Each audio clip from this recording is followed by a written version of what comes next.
છે, ભટિંડા જિલ્લાએ ભારતભરમાં સૌથી વધારે રાસાયણિક ખાતર અને રાસાયણિક દવાનો પ્રયોગ કર્યો. એટલે હવે ત્યાં અત્યારે કાંઈ પાકતું નથી. શું કામ નથી પાકતું? તો કે તમાકુ આપણે કોઈ પણ માણસ હોય, આપણે ભાઈબંધ હોય, આપણો શરૂઆત આપણે કરીએ નાના હોય ને ત્યારે માવો ચોળતો હોય. માવા ચોળતા એ પછી કાઢી અને એમ કે લેને એક ટકી આપણે કંઈક ના પણ આપણે એક ટકી કહી નાખો લેને એમાં હું ના મજા આવશે. એટલે યુવાન હોય ને એ ઉત્સાહી હોય, એને એમ થાય મારે કંઈક કરવું છે, પછી માવો ખાવાનું કરે ચાલે.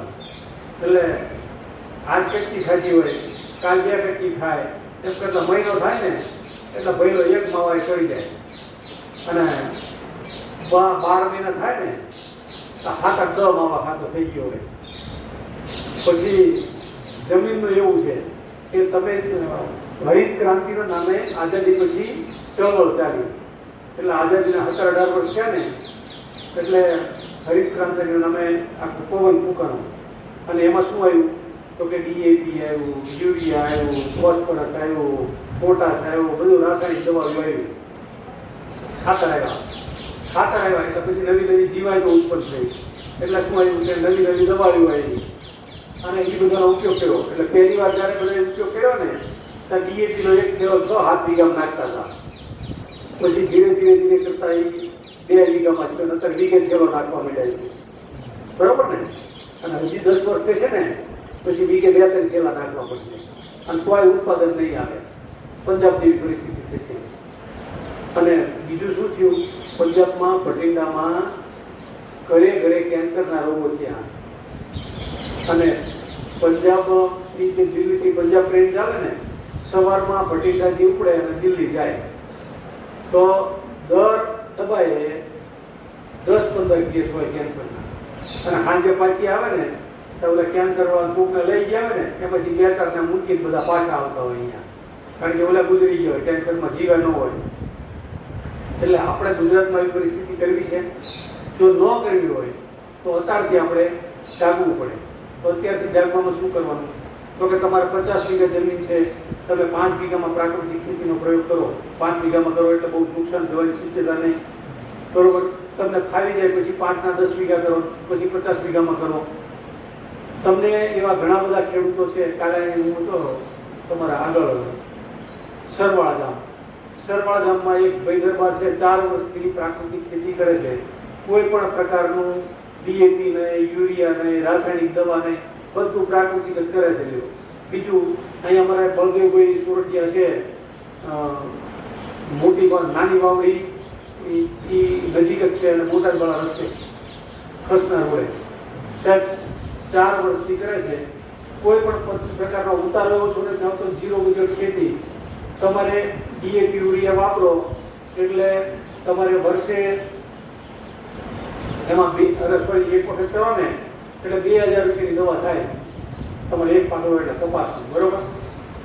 તો તમે આની અંદર તમારે 500-700 રૂપિયામાં પતી જાય તો તમારે 1500 રૂપિયા વીઘે બચે. તો એ કરાય પણ મૂળ આપણે મહેનત કરવી નથી. તૈયાર ડબ્બા મળે છે, લાવી નાખો, હેલું પડે છે ને, પણ તમારી જમીન કાયમ માટે ખરાબ થઈ જાય છે, તમને રોગો થવાના છે. તો એ રોગોમાંથી આપણે સ્વસ્થ રહેવું છે. અરે બીજા કોઈ માટે ન કરો, કંઈ નહીં. તમારા મા બાપ માટે કરો, તમારા દીકરી માટે કરો, તમારા ભાઈઓ માટે કરો, તમારા કાકા દાદા માટે કરો. અને તમને તમારા આડોશી મિત્રો ઉપર થોડોક પ્રેમ લાગણી હોય તો એના તો ચોખ્ખું ખવડાવો, એના એવા ઘઉં કરો પ્રાકૃતિક ખેતીના, જેથી અંદર ઝેર ન આવે. તો આ બધા એક સંકલ્પ કરજો એવી મારી વિનંતી છે. બીજું કે ઔષધિઓ આના હિસાબે ઘણી બધી નાશ પામી છે, છતાં પણ ઘણી બધી ઔષધિઓ એવી છે કે જે ખૂબ ઉપયોગી છે ને આપણને ખબર નથી. બાકરકાયો બધા જાણો છો ને? બાકરકાયો શું કામ લાગે ખબર છે? કોઈક જગ્યાએ કોઈને ખબર હોય, બાકી નથી ખબર. બાકરકાયો છે ને માણસને કમળો થાય તો વિકળો કામ લાગે ને, પછી કમળામાંથી કમળી થાય તો આપણે શું વિચારીએ? આપણને નેગેટિવ વિચાર જ આવે કે આ ભાઈને હવે બિચારાને બહુ સારો માણસ છે પણ હવે કમળામાંથી કમળી થઈ ગઈ, બચવાની આશા ઓછી. અને આમ થાય કે આ યુવાન છોકરાઓ ઘરે ગયા હોય ને, ઘરેથી બહાર, અને રાતે 12-1 વાગ્યા હોય અને મોબાઈલ થઈ ગયો હોય બંધ, એટલે પછી શું થાય? એના મા બાપ ચિંતા કરે આ છોકરો પણ જોને યાર ક્યાં ગયો, કંઈ ખબર જ નથી પડતી, ફોન કરવાની અને કંઈક એક્સિડન્ટ લઈ છે એવા વિચાર આવે મનમાં. સારા વિચાર ન આવે કે હમણાં આવી જશે બધું કંઈક સારી કમાણી કરીને લાવશે, કાં તો સારું કામ કરીને આવશે, એવું ન વિચાર આવે. પણ કંઈક ભટકાનો નહીં હોય, મોટરસાઇકલ લઈ ગયો છે, ગાડી હેરાન થઈ ગયા હોય, આવા બધા વિચારો આવે. સમજ્યા? એટલે એમ આ કમળી થઈ ગઈ હોય ને એટલે આપણને સારા વિચાર ન હોય. પણ કમળી થઈ ગયેલા માણસને તમે બાકર કાયાનો 3-4 દિવસ સુધી નૈણા કોઠે રોજ 1-1 ગ્લાસ આપો એટલે સાહેબ ચોથે દિવસે એને કમળો મટી ગયો છે અને કમળી મટી ગઈ છે. તમારે લેબોરેટરી ટેસ્ટ કરાવવા જવાનું કાંઈ નહીં આવે. અને આ ભગવાન રામચંદ્રજી એનું નામ લઈને પીવડાવવાની, અથવા તો તમે જે કોઈ માતાજીને માનતા હોય એનું નામ લઈને પીવડાવો, 100% તમારે મળી જશે. ખાલી લીવરના જે કંઈ પ્રોબ્લેમ હશે એ બધા સોલ્વ થઈ જશે. તો આ યાદ રાખજો. હું અહીં આવ્યો અને તમને બધા પરાણે બોલેલી મેં તમારી આ ભાષણ કર્યું છે, તમને બાકર કાઢ્યો યાદ રહેશે. અને જો કોઈ મટી જાય ને તો મારી યાત્રા સફળ છે હું માનીશ. બરાબર? આવું આવું. બીજી વસ્તુ, આપણે કોઈને મરડો થયો હોય તો બીલીપત્રના બિલ્લા આવે ને, એ બિલ્લા કેરીની સિઝનમાં ખાસ કરીને આવે, એને તોડી લેવાના, તોડી નાખવાના એને, અને એનો ગર્ભ સુકાઈ દેવાનો. સુકાઈ જાય એટલે એકદમ કડક થઈ જશે. એને ખાંડની દસ્તરથી ખાંડી અને પછી એને પાવડર કરી નાખવાનો. પાવડર રહ્યો એ સવારે અને સાંજે ભૂખ્યા પેટે લઈ લેવાનો અને 20-25 મિનિટ રહી જેથી ખાવાનું. જેથી મોરડો ચોક્કસ મટી જશે. પહેલા દિવસે જ મટી જશે. પણ 3-4 દિવસ લેશો ને એટલે તમારે આંતરડાના કોઈ પણ રોગ હશે એ બધા સારા થઈ જશે. તો એ યાદ રાખજો. ત્રીજી વસ્તુ છે ગળો. ગળો 80 પ્રકારના રૂપમાં કામ લાગે. કોઈને એસિડિટી થઈ હોય, હાઇપર એસિડિટી રહેતી હોય, એને તમે ગળો પીવડાવો સવારમાં નળના કોઠે, પાવડર કરી પીવડાવો તોય વાંધો નહીં. અને વાટી અને રાત્રે પાણી બોળી દેવાની અને સાકરના પાણીમાં સવારમાં એને નીચોવી અને પી જવાની અને ગળો પર ચાવી દેવાની. આ કરો એટલે તાત્કાલિક અસરથી તમને એસિડિટી ગમે એવી રહેતી હોય, અલ્સર થઈ જતું હોય તો મટી જશે. અને રોજ નૈણા કોઠે 1 ચમચી પાવડર લો તો તમારે આ સાંધા બાંધાના દુખાવા તે લાંબા સમય સુધી નહીં થાય અને તમને ઇમ્યુનિટી ખૂબ વધી જશે. તમારી રોગ પ્રતિકારક શક્તિ. સાહેબ કોરોનામાં તમે જોજો કોઈ બીજા પ્રકારના રોગ થયા હતા, કારણ કે કોરોનામાં બધા દેશી દવા લેતા હતા. એમાં સમસમની વટી આવતી હતી. સમસમની વટી એટલે શું? તો કે ગળોની ગોળી. એ ગળોની ગોળી ખાતા હતા એટલે માણસની ઇમ્યુનિટી વધી ગઈ અને એને બીજા કોઈ રોગ ન થયા. માણસને કોરોના સિવાય બીજા કોઈ રોગ જ મટી ગયા. વાતાવરણ ચોખ્ખું થઈ ગયું, નદી ચોખ્ખી થઈ ગયું, ખાવાનું કન્ટેન્ટ બહાર ખાવાનું નહોતું. તો આપણે એ શું કામ બીજા બધા રોગ મટી ગયા? તો મારા ઘરે ખાતો થઈ ગયો, બહારનું ખાવાનું બંધ કરી દીધું, બહાર જવાનું બંધ કરી દીધું, એટલે બીજા બધા રોગ ના થયા. વાયરલ જે આ કોરોના હતો એ થતો હતો. તો એ આ કરવાનું છે. બરોબર? હવે આપણે થોડું ચૂકાવીએ છીએ. મારી પાસે નોલેજ તો ઘણું છે પણ મહાત્માને આરતી કરવાનો ટાઈમ છે. ચાલે વાત છે એક ચલાવો. હવે એવી બીજી શું વસ્તુ છે તો કે જવના ઝવેરા. જવના ઝવેરા છે એ 350 પ્રકારના રોગો ઉપર કામ લાગે. તમને ઘણી વખત શું થાય કે ડૉક્ટર પાસે જાઓ તો તમને રોગ જ ડિટેક્ટ ન થાય તો શું કરવાનું? તો કે રોગ ડિટેક્ટ ન થાય અવળી આટા કાંઈ નહીં. જવના ઝવેરા વાવી પીવા, ઘરની ખેતી છે, રોજ 1 કુંડામાં વાવવાના અને 7 દિવસના થાય એટલે આટલી કોળી ભરી લઈ લેવાના, એને ચાવી દેવાના અથવા તો જ્યુસ કરીને પી જવાનું અને ગળામાં ઉતારી દેવાના. આટલું કરો એટલે 1 મહિનો લ્યો એટલે લોહીની કમી હોય ને એ રોગ તમારા મટી જશે. અને બીજું શું થાય કે એનાથી બ્લડ કેન્સર જેવા રોગ પણ પાછા પડી જશે. એને પણ મટાડવાની ક્ષમતા ધરાવે છે. તો આ ઘરની દવા છે પણ આપણે કોઈ કરતા નથી. તમને 1 મહિનો 1.5 મહિનો લ્યો ને એટલે તમને થાક લાગતો બંધ થઈ જશે. તમારું મોઢું છે ને એ આમ સ્પેશિયલ ગ્લો મારશે. કોઈક તમને પૂછે કે શું કરો છો, એટલું બધું કેમ જગારા મારે છે મોઢું, કેવી લાઈટ આવી જશે મોઢા ઉપર. તો આ એક કરજો. તમને ખૂબ સારી મફત દવા છે પણ મફતની કોઈ કિંમત હોતી નથી. પણ આ પ્રયોગ કરાવવાનો તો 100% મટી જશે. પછી તમને ઘણી વખત પગના દુખાવા બધા ગોઠણ બહુ દુખતા હોય છે તો દેશી બાવળના પૈડિયા આવે ને એનો ઉનાળામાં આવે એ ભેગા કરવાના, એનો પાવડર કરી દેવાનો. એ પાવડર કરી એને સવારમાં હુંફાળા પાણી સાથે 1 ચમચી પાવડર લઈ લેવાનો. 1 ચમચી પાવડર લ્યો, સાહેબ ગોઠણનો અને બીજા સાંધાના દુખાવા છે બધા થતા રહે છે. પછી કોઈને ઉધરસ થઈ જતી હોય તો ઉધરસમાં આંકડાના પાન આપણે ઘરમાં બધા ચડાવીને આંકડાની માળા એની નીચેની ડટ્ટી તોડ નાખવાની, રોજ 3-4 દિવસ સુધી બગર ફૂલ ખાવાના, ઉધરસ મટી જશે. અખતો કરજો, આમાં ક્યાં પૈસા છે આપણે, પણ અમુક પ્રકારની ઉધરસ હોય તો એનાથી મટી જશે. બધી ઉધરસ કદાચ ન મળે, કારણ કે ઉધરસ ઘણી પ્રકારની હોય, એમાં અમુક પ્રકારની ઉધરસ હોય એટલે તમને 100% મટી જશે. તો આ બધા અખતરા કરવાના છે આપણે, અને એના પૈસા નથી. તમને કંઈ પણ થાય તો ક્યારે થાય? તો કે શિયાળામાંથી ઉનાળો થાય ત્યારે થાય, ઉનાળામાંથી ચોમાસું થાય, ચોમાસામાંથી શિયાળો થતો હોય ને ત્યારે ખાસ કરીને રોગો થાય. એનું કારણ શું? તો કે એક ઋતુમાંથી બીજી ઋતુ ચેન્જ થાય, વાતાવરણ ચેન્જ થાય એટલે શું થાય કે તમારા શરીરની અંદર જે બેક્ટેરિયા હોય અને બહારથી જે બેક્ટેરિયા આવતા હોય એ બેનો ઝઘડો થાય. એમાં તમારા અંદરના શરીરના બેક્ટેરિયા જીતી જાય, તમારા સૈનિકો પાવરફુલ હોય તો તમને કાંઈ ન થાય, પણ બહારના બેક્ટેરિયા પાવરફુલ થાય તો તમને રોગ થાય.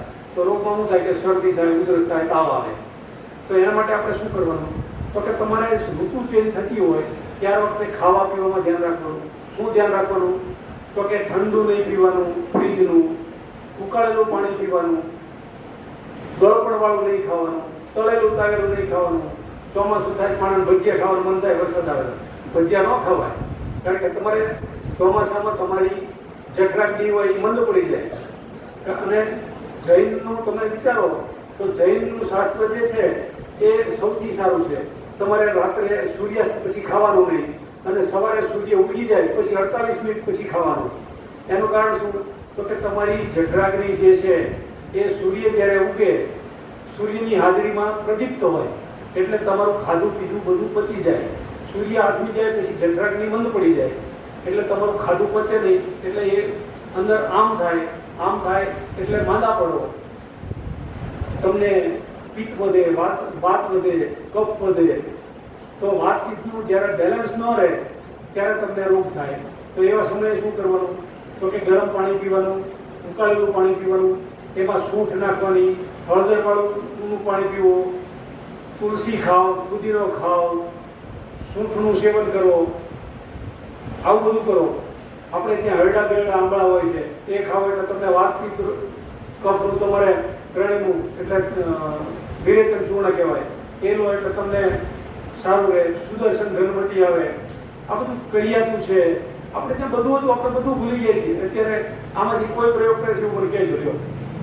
આ વસ્તુનો કોઈ પ્રયોગ કરતું નથી અને માણસો એટલે જ માંદા પડે છે. તો મારી બધાને વિનંતી છે કે આ બધો પ્રયોગ કરજો. અને મારી એક સંકલ્પ પત્ર છે, આ સંકલ્પ પત્ર અહીંયા જેટલા બેઠા છે એટલા ભરે, અને અમારી ચેનલ છે કામધેનુ બરવાળા, એને તમે લાઈક કરજો, શેર કરજો અને સબસ્ક્રાઇબ કરજો.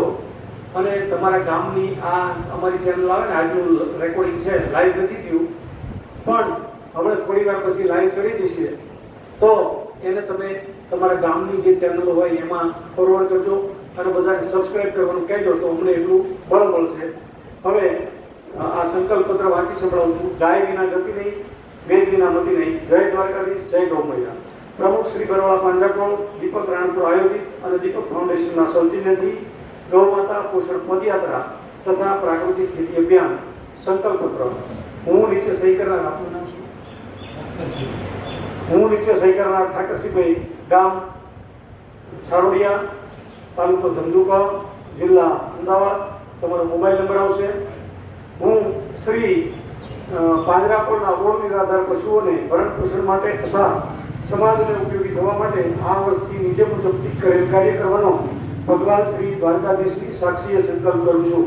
પહેલો સંકલ્પ છે, હું દર વર્ષે મારી જમીનમાં, ખાલી જગ્યા વીઘા જમીનમાં જુવાર કે ઘાસચારો ઉગાડી પાંજરાપોળમાં દાન આપીશ. એટલે મોટી જમીન હોય તો 2, 5, 10 વીઘા અને નાની જમીન હોય તો 1, 2, 5, 6 ઝાડ ઉગાડી અને પાંજરાપોળમાં દાનમાં આપજો એવી વિનંતી છે.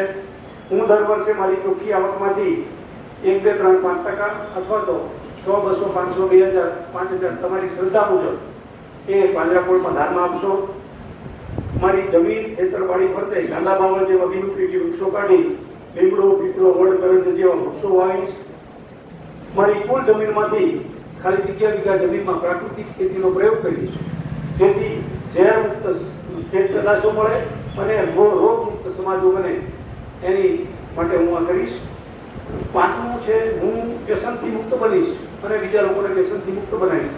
એટલે કે ચા, પાન, બીડી, સિગારેટ, તમાકુ, પડીકી અને કોઈને મોટું વ્યસન હોય તો એ મોટું વ્યસન દારૂનો તે પણ છોડવા વિનંતી છે.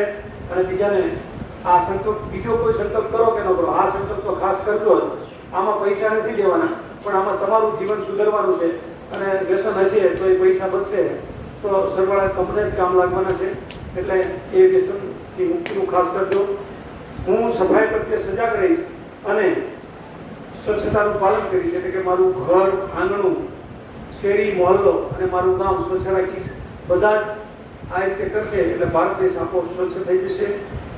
હું હંમેશ માટે કોઈ પણ અપક્ષ વસ્તુનું સેવન કરીશ નહીં, જેથી જીવોને અભયદાન મળે અને મારા શોખ માટે કોઈ જીવનો વધ કરવો પડે નહીં. એટલે કે હું માંસ, મટન, ઈંડા આવું નહીં ખાઉં, જેથી કોઈ જીવની હત્યા ન કરવી પડે અને એનો મને પુણ્ય મળે. એટલા માટે થઈ અને નીચે સહી કરવાની છે. આટલું કરી અને મને આપો એટલી વિનંતી છે. અસ્તુ. ભારત માતા કી જય. જય રામચંદ્રજી ભગવાનની અને જય ગૌ માતાની.